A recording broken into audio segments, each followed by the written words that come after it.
गरीब भाभी के लिए अमीर देवर लाया लाखों की ड्रेस और तोहफे। तो सबको ये टॉपिक समझ आ गया ना? Any doubt? आज भी आशीष क्लास के लिए नहीं आया। अभी बताती हूँ इसे। क्लास खत्म होने की बेल बजती है और सारे स्टूडेंट दूसरी क्लास के लिए जाने लगते हैं कि तभी कॉरिडोर में आशीष अपने कुछ दोस्तों के साथ खड़ा होता है। ये देख निशा उसके पास जाती है और उसके कान खींचने लगती है। ये आप क्या कर रही हो? छोड़ो छोड़ो ना, दर्द हो रहा है। तुम क्लास के लिए क्यों नहीं आए? हर रोज तुम फिजिक्स की क्लास मिस कर देते हो। आपको तो पता है ना कि मुझे फिजिक्स बिल्कुल नहीं पसंद, बहुत बोरिंग क्लास होती है। कुछ दिनों में एग्जाम शुरू होने वाले हैं और तुम हो कि क्लास मिस कर रहे हो। अगर कल से तुम मुझे फिजिक्स की क्लास में नहीं दिखे ना तो मुझसे बुरा कोई नहीं होगा। हाँ बाबा, कल से पक्का आऊंगा क्लास में। अभी तो आप अपनी केमिस्ट्री की क्लास में जाओ, मैं भी जा रहा हूँ। निशा अपनी नेक्स्ट क्लास में चली जाती है तो भाई आशीष के दोस्त, ये कितना ज्यादा हुक्म चलाती है ना, जैसे तू इसका सगा भाई हो। ए सगी से बढ़कर है निशा दीदी मेरे लिए। इन्होंने हमेशा मुझे पढ़ाया है, सपोर्ट किया है। अगर ये ना होती ना तो मैं हमेशा क्लास में फेल हो जाता। निशा शुरू से ही आशीष को अपने भाई की तरह ट्रीट करती है। उसे पढ़ाना, नोट्स बनाने में मदद करना, सब कुछ निशा का ही काम था। ऐसे ही एक दिन, मैं कब से आपका वेट कर रहा था। तुम्हें पता है ना कि मैं पीजी में रहती हूँ और वहाँ पर खाना बनाना कितना मुश्किल है। तुम्हारे लिए तुम्हारा मनपसंद पास्ता बना रही थी, इसीलिए थोड़ा टाइम लग गया। आप मेरा कितना ख्याल रखती हो, पता है सुबह से मेरा पास्ता खाने का मन था। चलो अब पढ़ाई करते करते खाते हैं। निशा आशीष के साथ पार्क में बैठकर पढ़ाई करते हुए पास्ता खा रही होती है कि तभी आशीष, वैसे दीदी आपका ये ग्रीन वाला सूट थोड़ा पुराना सा हो गया है ना, इसमें रुएं भी निकल रही हैं। अब आप दोबारा मत पहनना इसे। आशीष, तुम तो जानते हो ना कि मैं यहाँ शहर में अकेली रहती हूँ। माँ बाबा गांव में रहते हैं। बड़ी मुश्किल से दिन रात मेहनत करके मैंने इस कॉलेज के लिए स्कॉलरशिप हासिल की थी, इसीलिए तो मैं यहाँ आराम से रह रही हूँ। माँ बाबा गांव से हर महीने मुश्किल से 1000 से 2000 रुपए भेजते हैं। अब उससे आने जाने का किराया निकालूं या अपने लिए नए कपड़े लूं। अरे दीदी, आप मुझे अपना छोटा भाई बोलते हो ना, लेकिन मुझे अपनी दिक्कत नहीं बताती हो। चलो आज ही हम आपकी शॉपिंग करते हैं। नहीं नहीं आशीष, अच्छा नहीं लगता। मेरे पास कुछ और सूट है, मैं वो पहन लूंगी। आप मेरी बात मान रही हो या नहीं? कहा ना उठो। आशीष निशा का हाथ पकड़ता है और अब वो लोग आशीष की गाड़ी में बैठकर सीधा एक मॉल में जाते हैं, जहां आशीष निशा को काफी सारे तरह तरह के कपड़े दिलाता है। दीदी ये वाला सूट देखना, कितना अच्छा लग रहा है ना। लेकिन ये तो पूरे 28,000 रुपए का है, इतना महंगा नहीं लेना। मैं आपको नहीं, अपनी दीदी को दिला रहा हूँ। आप बस पसंद करिए, पैसों की फिक्र मत करिए। आशीष निशा के लिए काफी महंगे महंगे कपड़े खरीदता है और अब वो शॉपिंग करके मॉल से बाहर आने लगते हैं कि तभी आशीष को अपना बड़ा भाई अर्जुन मिलता है। आशीष तू यहाँ, और साथ में ये लड़की कौन है? अरे भैया, ये वही निशा दीदी हैं जिनके बारे में मैं आपको बताता रहता हूँ। इन्हीं की वजह से तो हमेशा मेरे अच्छे मार्क्स आते हैं। जी नमस्ते। अच्छा जी नमस्ते। अच्छा, तो आपकी वजह से मेरा ये नालायक भाई थोड़ा बहुत पढ़ लिख लेता है। Thank you so much. अब वो तीनों ही एक कैफे में बैठकर कॉफी पीते हैं तो वहीं अर्जुन बस निशा को ही देखता रहता है। निशा की सिंप्लिसिटी, उसका बोलचाल अर्जुन को पहली नजर में ही भा जाता है। समय बीतने के साथ साथ अर्जुन धीरे धीरे निशा को पसंद करने लगता है। ऐसे ही कुछ दिन गुजरते हैं और आज निशा का बर्थडे होता है, जिसके लिए आशीष एक बड़ा सा गिफ्ट निशा के लिए लेकर जा रहा होता है। ये देख आशीष की माँ संगीता, ये इतना बड़ा तोहफा किसके लिए ले जा रहा है? किसी दोस्त का जन्मदिन है क्या? निशा दीदी का बर्थडे है तो उन्हीं के लिए लेकर जा रहा हूँ। जब देखो निशा निशा, मुझे तो लगता है उसने तुझे अपना भाई भी इसीलिए बनाया है ताकि वो तेरे पैसों पर ऐश कर सके। माँ, आप गरीबों से इतना नफरत क्यों करती हो? वो गरीब जरूर है लेकिन पैसों के लालची नहीं है। आशीष की बात सुनकर संगीता का मुंह बन जाता है। तो वहीं आशीष थोड़ी देर में निशा के साथ कैफे में पहुंचता है। वहां अर्जुन निशा को रिंग देकर शादी के लिए प्रपोज कर देता है। मैं तुमसे सच में बहुत प्यार करता हूँ और तुमसे शादी करना चाहता हूँ। ये क्या कह रहे हैं अर्जुन आप? आपके मेरे स्टेटस में जमीन आसमान का फर्क है। मेरे घर में तो लव मैरिज भी अलाउड नहीं है, और इस बारे में अगर आशीष को पता चल गया तो वो क्या सोचेगा? मेरे पीठ पीछे भैया भाभी को प्रपोज करने लग गए। भाभी, मुझे तो भैया ने पहले ही बता दिया था इस बारे में। अब आप दीदी से डायरेक्ट मेरी भाभी बन चुकी हो। इतना अच्छा देवर मिल रहा है आपको, है ना? और आप हो कि शादी के लिए मना कर रही हो। वैसे मेरे घर में भी लव मैरिज अलाउड नहीं है, लेकिन मैंने इसका भी सॉल्यूशन निकाल लिया है। अर्जुन की बात सुन निशा अब उसे हाँ कर देती है और अब वो 1 महीने के अंदर ही कोर्ट मैरिज कर लेते हैं। तो वहीं जब दोनों घर पहुंचते हैं तो इन्हें देख संगीता और कमलेश। ये क्या है अर्जुन? आशीष, ये लड़की तो सिर्फ तुम्हें पढ़ने में मदद किया करती थी ना, और आज ये तेरी भाभी बन गई। देखा, इसीलिए मैं कहती थी कि गरीब लड़कियां अमीर लड़कों को फंसाती है। आप ये मेरी भाभी हैं और इस घर की बड़ी बहू, आप इनसे इस तरह से बात नहीं कर सकती। तुम्हारे परिवार में लव मैरिज अलाउड नहीं है। तूने लव मैरिज भी की तो सड़क छाप भिखारी से। अरे किस खानदान की है ये? हाँ, इसका स्टेटस क्या है? मैं ही इसका खानदान हूँ और मैं ही इसकी इज्जत। अगर आप लोग निशा को एक्सेप्ट नहीं करेंगे तो मैं और निशा इस घर को छोड़कर चले जाएंगे। अर्जुन के घर छोड़कर जाने वाली बात सुन कमलेश और संगीता थोड़े परेशान हो जाते हैं और अब ना चाहते हुए भी उन्हें निशा को एक्सेप्ट करना ही पड़ता है। तो वहीं अब निशा जब कमरे में आती है, भाभी आप फिक्र मत करिए, मैं हूं ना, मैं मम्मी पापा को मना लूंगा। कुछ दिन लगेंगे लेकिन देखना सब ठीक हो जाएगा। जिसका तुम जैसा देवर हो उसे फिक्र करने की क्या जरूरत। ऐसे ही कुछ दिन गुजर जाते हैं और आज ना चाहते हुए भी संगीता को अपनी नई नवेली बहू की मुंह दिखाई करनी पड़ती है। इसमें आशीष निशा के लिए पूरे 1.5 लाख रुपए का एक सुंदर सा गाउन और साथ में एक डायमंड नेकलेस लेकर आता है, जिसे देख सभी लोग, अरे संगीता, तुमने भी अपनी बहू को 10,000 वाली साड़ी दी है, लेकिन तुम्हारे बेटे ने तो पूरा 1 लाख रुपए का गाउन ही दे दिया और ऊपर से ये डायमंड का नेकलेस। लगता है देवर भाभी के बीच में कुछ ज्यादा ही प्यार है। और होगा भी क्यों नहीं, मेरी इतनी प्यारी लाडली भाभी हैं। अपने छोटे बेटे को अपनी बहू के लिए इतना करता देख संगीता को बिल्कुल भी अच्छा नहीं लगता और वो अब मन ही मन निशा से और ज्यादा जलने लगती है। इसी तरह एक दिन, आज मैंने बादाम का हलवा बनाया है, खाकर बताइए ना कैसा बना है। ले जा इसे मेरी आंखों के सामने से। तेरा हाथ का तो मैं पानी तक ना पीऊं। सिर्फ अपने बेटे की वजह से तुझे मैंने इस घर में बहू बनकर आने दिया। मैं गरीब हूँ और इसलिए मैं आपको बिल्कुल भी नहीं पसंद, लेकिन अब मैं इस घर की बहू हूँ माँ जी। हाँ, बहू बनकर ही रह, सर पर चढ़ने की कोशिश मत कर। अपनी सास की ऐसी बातें सुन निशा अपने कमरे में आती है और रोने लगती है कि तभी आशीष निशा के पास आता है और उसे रोता देख, भाभी आप रो क्यों रही हैं? किसी ने आपको कुछ कहा क्या? आशीष, मैं जानती हूँ कि माँ जी मुझे बिल्कुल पसंद नहीं करती, लेकिन क्या माँ ने फिर कुछ कहा आपसे? मैंने कितनी बार समझाया उन्हें, लेकिन वो समझती नहीं। आज मुझे माँ से अच्छे से बात करनी होगी। निशा आशीष को रोकती है लेकिन वो उसकी एक नहीं सुनता और अब वो सीधा अपने माता पिता के कमरे में जाता है और अपनी माँ को सुनाने लगता है। इसे देख कमलेश, लड़की के लिए तू अपनी माँ से इस तरह बदतमीजी से बात कर रहा है? क्या यही संस्कार दिए हमने तुझे? बदतमीजी से बात नहीं कर रहा, मैं बस इतना ही समझा रहा हूँ कि घर की बहू है तो प्लीज उनसे अच्छे से तो पेश आइए। आशीष को गरीबों की इतनी साइड लेता देख संगीता और कमलेश को बिल्कुल भी अच्छा नहीं लगता, लेकिन वो दोनों कुछ भी नहीं कर सकते थे। अब इसी तरह कुछ दिन गुजरते हैं और घर में सबको पता चलता है कि निशा प्रेग्नेंट है, जिसे सुन अर्जुन और आशीष बहुत ज्यादा खुश होते हैं। भैया अब तो मैं चाचा बनने वाला हूँ, मुझसे भी कोई छोटा इस घर में आने वाला है। मैं भी तो पापा बनने वाला हूँ, मुझसे ज्यादा तो इसे चाचा बनने की खुशी है।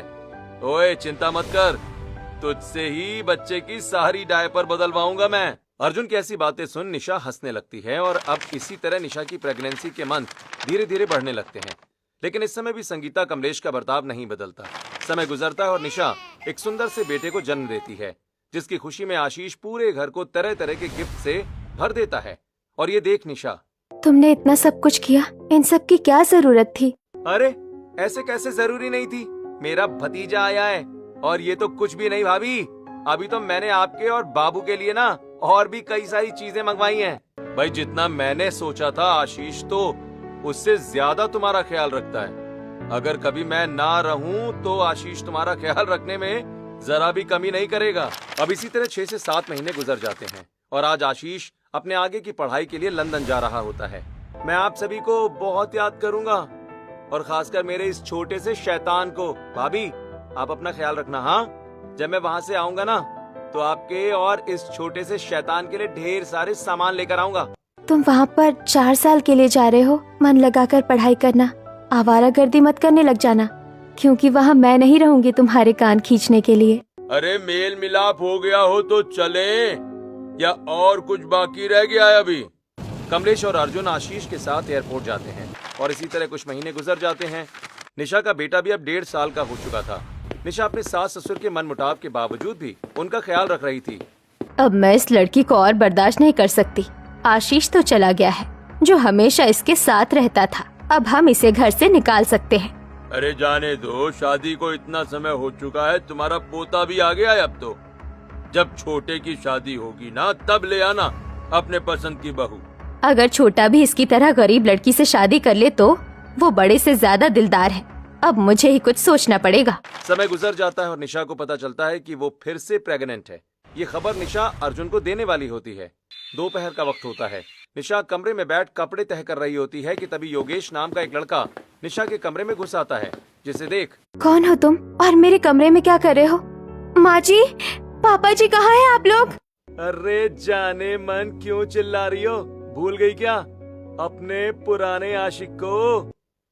निशा का हाथ पकड़कर उसके साथ बदतमीजी करने लगता है कि तभी संगीता, कमलेश अर्जुन के साथ निशा के कमरे में आ जाते हैं।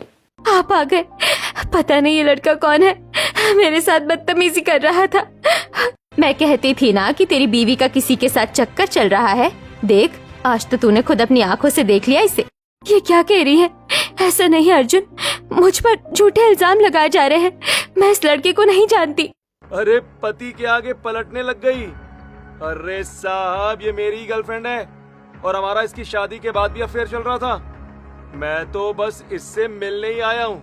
योगेश अपने फोन में उसकी और निशा की कुछ वीडियो और फोटोज दिखाता है, जिसे देख। मैं नहीं जानता था कि तुम इतनी गिरी हुई लड़की हो। मुझे शर्म आती है तुम्हें अपनी बीवी कहते हुए। निकल जाओ मेरे घर से। आप ये क्या कह रहे हैं? मैं फिर से माँ बनने वाली हूँ। मैं कहाँ जाऊंगी और मेरा कोई कसूर भी नहीं है। ये बच्चा अर्जुन का नहीं है। निकल जा मेरे घर से और अपनी शक्ल मत दिखाना। संगीता निशा और उसके बच्चे को धक्के मारकर घर से निकाल देती है, जिसके बाद अब निशा भटकती है। बड़ी मुश्किल से एक छोटा सा किराए का घर ढूंढते हुए एक मोहल्ले में आती है। महीने का 2500 लूंगी, लेकिन 2 महीने के एडवांस लेती हूँ मैं। एक कमरा बचा है, चाहिए तो बताओ। 5000 तो नहीं है मेरे पास, लेकिन ये मंगलसूत्र है। 20,000 का तो होगा ही। आप इसे रख लीजिए। कुछ महीने के किराए के पैसे निकल जाएंगे और आगे के पैसे मैं आपको काम करके लौटा दूंगी। निशा जब घर देखती है तो वहाँ एक पुराना सा मिट्टी का चूल्हा, थोड़ा बहुत खाना बनाने का सामान और एक पुरानी खाट पड़ी होती है। और अब घर खर्च चलाने के लिए निशा लोगों के घरों में झाड़ू पोछा करके अपना और अपने बच्चे का पेट पालती है। इसी तरह समय गुजरता है और वो एक बेटी को जन्म देती है। दूसरी तरफ आशीष अर्जुन से वीडियो कॉल पर बात करता है। आप सबसे तो मेरी बात हो गई, लेकिन भाभी कहाँ है? एक तो पढ़ाई का इतना प्रेशर है कि महीनों महीनों में कॉल करना होता है। अरे वो अपने मायके गई है, जब आएगी तो करवा दूंगी बात। अर्जुन को कुछ मालूम नहीं था कि उसकी पीठ पीछे उसकी भाभी के साथ क्या हो गया है। तो वहीं दूसरी तरफ निशा अपने बेटे मोनू का स्कूल में एडमिशन करवा देती है। आज मेरा स्कूल का पहला दिन था और सभी बच्चे मेरे कपड़े देखकर हंस रहे थे। ये शर्ट भी यहाँ से फटी हुई है। आप स्कूल से नए कपड़े क्यों नहीं ले लेती? स्कूल के कपड़े काफी महंगे हैं। मैं तुम्हारे लिए मार्केट से ले आऊंगी। अगले महीने मेरी तनख्वाह मिलेगी ना, तब तक के लिए मैं तुम्हारी ये शर्ट सील देती हूँ। गरीबी की वजह से निशा अपने बेटे के लिए एक स्कूल की यूनिफॉर्म तक नहीं ले पा रही थी। सुई की मदद से निशा अपने बेटे की फटी हुई शर्ट को सिल रही होती है कि तभी पास के पड़ोस में रहने वाली पार्वती नाम की औरत उसके घर आती है। कल मेरी बहू की मुँह दिखाई की रस्म है, जरूर आना। आंटी, मैं जरूर आऊंगी। इसी तरह दिन गुजरता है और अगले दिन घर का काम निपटाकर निशा मुंह दिखाई की रस्म में पहनने के लिए अपनी साड़ियाँ देखती है। मेरे पास तो सिर्फ ये साड़ियाँ हैं, जिसमें से ये फटी है और इसके ब्लाउज ढीले हैं। लगता है अब यही वाली पहननी पड़ेगी। कपड़े भी इतने पुराने और देने के लिए भी कोई गिफ्ट नहीं है मेरे पास। खाली हाथ जाऊंगी तो अच्छा नहीं लगेगा। एक काम करती हूँ, कांच की चूड़ियाँ ले लूंगी। पुरानी सी एक फटी सिली हुई साड़ी पहनकर 20 रुपए की कांच की चूड़ियां लेकर निशा अब पार्वती की बहू की गोद भराई में पहुंचती है, जहां सभी अमीर औरतें निशा को देखती हैं। अरे इस गरीब को यहाँ किसने बुलाया? और जरा इसका तोहफा तो देखो, कांच की चूड़ियाँ लेकर आई है। औकात होती है नहीं और आ जाते हैं मुंह उठाकर। औरतों की ऐसी बातें सुन निशा की आंखें भर आती हैं। अब वो सीधा रोते हुए बाहर आती है, जिसे देख पार्वती भी उसके पीछे पीछे आती है।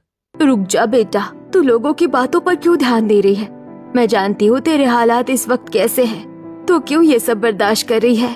तू अपने मायके क्यों नहीं चली जाती? मेरे मायके में लव मैरिज अलाउ नहीं है। उन लोगों से लड़के ही मैंने अर्जुन से शादी की थी और अब मैं वहाँ गई तो मेरे घर वाले भी मुझे नहीं रखेंगे। निशा बुरे दिनों से गुजर रही थी। इसी तरह समय गुजरता है और आज मोनू को स्कूल में फर्स्ट आने के लिए गिफ्ट के तौर पर कॉपियों का सेट मिलता है, जिसे देख निशा। इसमें तो काफी सारी कॉपियाँ हैं और तुम्हारे लिए तो 4-5 काफी है। मैं ये बाकी कॉपी दुकान पर बेच दूंगी और जो पैसे आएंगे उससे घर का राशन ले लूंगी। आप मुझे कभी कोई गिफ्ट नहीं देती। स्कूल से पहली बार कोई गिफ्ट मिला है और उसे भी आप ले रही हो। क्या करूँ बेटा, हमारे हालात ही ऐसे हैं। न पहनने के लिए तन पर ढंग का कपड़ा है, न कोई जरूरत की चीज। निशा अपने रोते हुए बेटे का चेहरा देख दिल पर पत्थर रख उन कॉपियों को बेच देती है, जिससे वो अपने बेटे के लिए घर का थोड़ा बहुत सामान ले आती है। इसी तरह मोहल्ले में एक बहुत बड़ा सत्संग होता है, जिसमें सभी अमीर पूरा 16 श्रृंगार कर महंगी महंगी साड़ियां पहनकर आती हैं।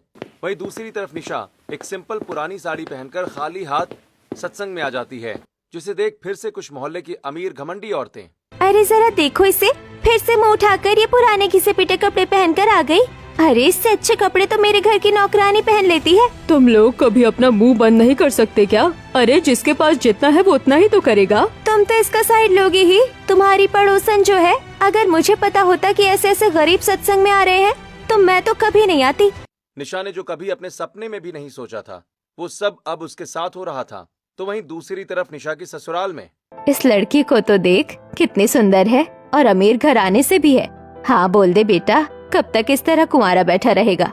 कुंवारा नहीं हूँ, मेरी शादी हो रखी है और अब शादी पर से मेरा भरोसा उठ चुका है। मैं इससे तो क्या दुनिया की किसी भी लड़की से शादी नहीं करूंगा।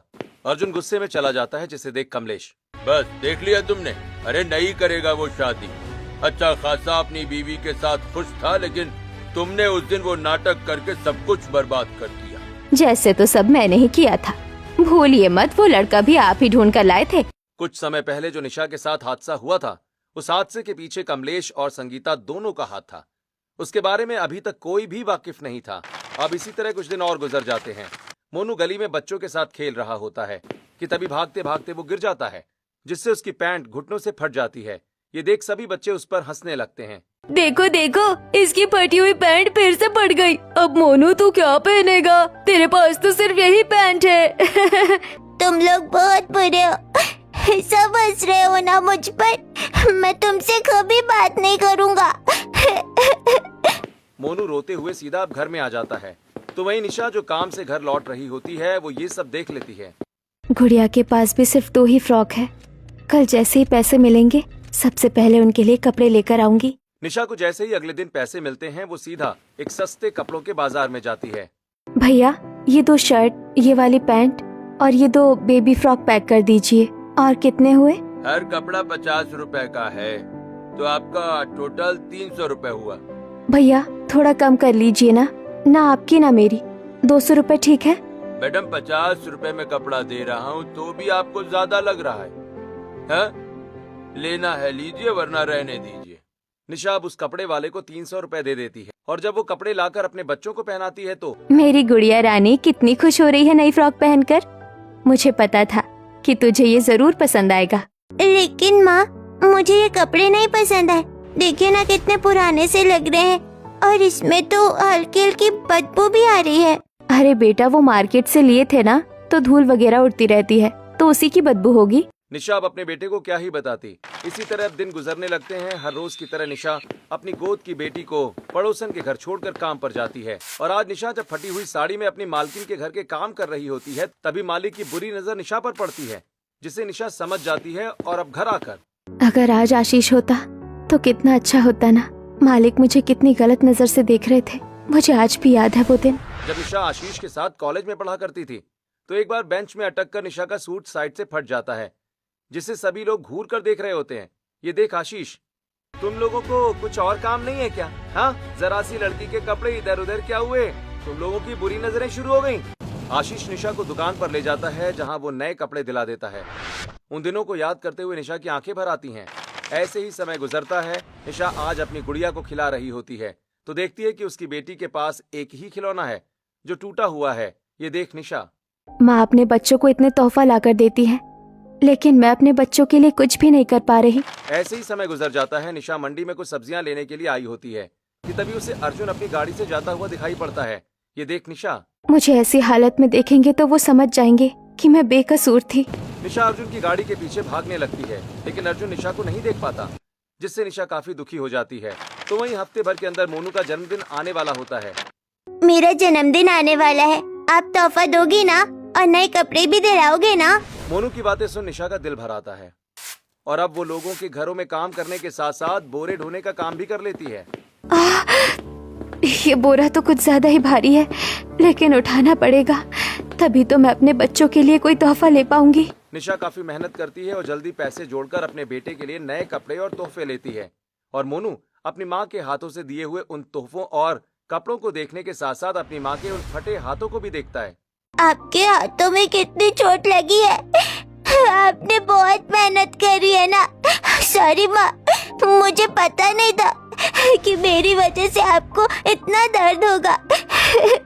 कोई बात नहीं बेटा, तू कभी मुझसे कुछ ज्यादा नहीं मांगता। गुड़िया भी जब कल को बड़ी हो जाएगी तो उसे भी तेरी तरह ही अपना दिल दुखाना पड़ेगा। अपनी माँ को रोता देख मोनू उसे गले से लगा लेता है। और अब इसी तरह कुछ समय और गुजरता है। आशीष बीच में अपने घर वालों से मिलने लंदन से सीधा इंडिया आ जाता है, जिसे देख सभी लोग काफी खुश होते हैं। पता है मैंने आप लोगों को कितना याद किया। वैसे भाभी कहाँ है? हाँ, और मेरा भतीजा, वो तो बड़ा हो गया होगा ना। आशीष के सवाल करने पर संगीता उसे सारी बात बता देती है, जिसे सुन आशीष को यकीन नहीं होता। आप लोग झूठ कह रहे हैं ना, मेरी भाभी ऐसा नहीं कर सकती। भैया ये लोग क्या कह रहे हैं? यही सच है और तुझे इसे मानना पड़ेगा, जैसे मैंने माना। आशीष को अभी भी किसी की बातों पर यकीन नहीं हो रहा। तो वहीं दूसरी तरफ निशा अब एक क्लब में झाड़ू पोछा करने का काम करती है। हर रोज की तरह निशा क्लब में सफाई कर रही होती है कि तभी क्लब का मालिक निशा के पास आता है। हे, तुम कितनी सुंदर हो, लेकिन कितनी अकेली हो ना। अगर तुम चाहो तो मेरे साथ अपनी ये तनाई बांट सकती हो। मालिक, ये आप कैसी बातें कर रहे हैं? क्लब का मालिक अब निशा के साथ जबरदस्ती करने लगता है कि तभी उसी वक्त आशीष अपने कुछ दोस्तों के साथ क्लब में आता है। और जब वो ये सब कुछ देखता है तो वो उसी वक्त क्लब के मालिक को काफी मारता है और अब निशा को क्लब के बाहर ले जाकर, ये सब क्या है? आप यहाँ क्या कर रही हैं? घर वालों ने तो बताया कि आप अपने बॉयफ्रेंड के साथ चली गई। मुझे तो अभी भी यकीन नहीं हो रहा है। तुम्हें मेरी हालत देखकर लगता है कि ये सब सच है। निशा आशीष को सब सच बताती है और अब उसे लेकर सीधा अपने उस गरीब मकान में जाती है। तो वहीं सरस्वती भी निशा की बेटी को लेकर आती है और आशीष को सब सच बताती है। तुम्हारी भाभी ने बहुत सफर किया है, बेचारी एक एक कपड़े के लिए तरस गई। इन बच्चों के पास खेलने के लिए खिलौना तक नहीं है। अरे कई दिन तो इन्हें मेरे घर से खाना जाता है। बहुत बुरा किया तुम्हारे घर वालों ने इनके साथ। अपनी भाभी और दोनों भतीजा भतीजी की ऐसी हालत देख आशीष को काफी दुख होता है और वो सबसे पहले एक बड़े से मॉल जाता है, जहां वो अपने भतीजा भतीजी और भाभी के लिए कपड़े खरीदता है कि तभी उसे वहां पर एक 2 लाख की साड़ी पसंद आती है। आप ये साड़ी पैक कर दीजिए और बिल कितना हुआ बताइए। सर टोटल आपका बिल 4 लाख हुआ। हाँ तो ये तो मेरे लिए नॉर्मल है, जल्दी से सारा सामान पैक कर दीजिए। आशीष लाखों रुपए के कपड़ों की शॉपिंग करता है। फिर निशा और उसके बच्चों के लिए जरूरत के तौर पर ढेर सारे तोहफे लेता है, जिसे निशा देखती है। आज तो तुमने हद कर दी। ये साड़ी 2 लाख रुपए की है। इतनी महंगी साड़ी लाने की क्या जरूरत थी? और ये इतने सारे तोहफे क्यों? अरे कैसे जरूरत नहीं थी भाभी, देखिए ना बच्चे कितने ज्यादा खुश हैं। चलिए अब जल्दी से साड़ी पहनकर तैयार हो जाइए आप। निशा सबसे पहले अपने दोनों बच्चों को नए कपड़े पहनाती है, तो वहीं आखिर में खुद लाख रुपए की नई साड़ी पहनकर तैयार हो जाती है। और अब जब निशा बच्चों के साथ घर से बाहर निकलती है तो आस पड़ोस के लोग उसे ही देखते रह जाते हैं। मैं कितना अच्छा लग रहा हूँ ना। अब मैं जाकर अपने सभी दोस्तों को अपने नए कपड़े दिखाऊंगा। ये तो उस फेमस डिजाइनर की साड़ी है ना, पता है इसकी कीमत लाखों में है। हाँ तो ये साड़ी लाखों की है। निशा का देवर लेकर आया है महंगी साड़ी और ये इतने सारे गिफ्ट्स। आशीष, मैंने तो 1000 रुपए के कपड़े पहनने की चाहत छोड़ दी थी और तुमने मुझे लाखों के कपड़े लाकर पहना दिए। अगर तुम ना आते तो पता नहीं हमारा क्या होता। शुरू से लेकर आज तक तुमने हमेशा मेरा साथ दिया है। यहाँ बात तोहफे और कपड़ों की नहीं है। भाभी ये सब तो करना ही था, आप बस कुछ देर इंतजार करिए, मैं जल्द वापस आऊंगा। इतना कहकर आशीष अपनी गाड़ी में बैठकर चला जाता है। तो वहीं आस पड़ोस की औरतें निशा के अगल बगल में झुंड बनाकर खड़ी होकर उसके महंगे कपड़े और तोहफे देखती हैं। तो वहीं थोड़ी देर में आशीष योगेश के साथ घर पहुंचता है, जिसे देखकर अर्जुन, ये तो वही लड़का है जिसके साथ मिलकर निशा ने मुझे धोखा दिया था। तू इसे यहाँ क्यों लाया है? अगर इसे यहाँ नहीं लाता तो कभी आपको इसकी सच्चाई पता नहीं चलती। बड़ी मुश्किल से आया है ये मेरे हाथ। अब तू सच बता रहा है या नहीं? देखिए मेरा आपकी बीवी के साथ कोई चक्कर नहीं था, वो तो बिल्कुल बेकसूर थी। ये सब तो मैंने आपके माता पिता के कहने पर किया था।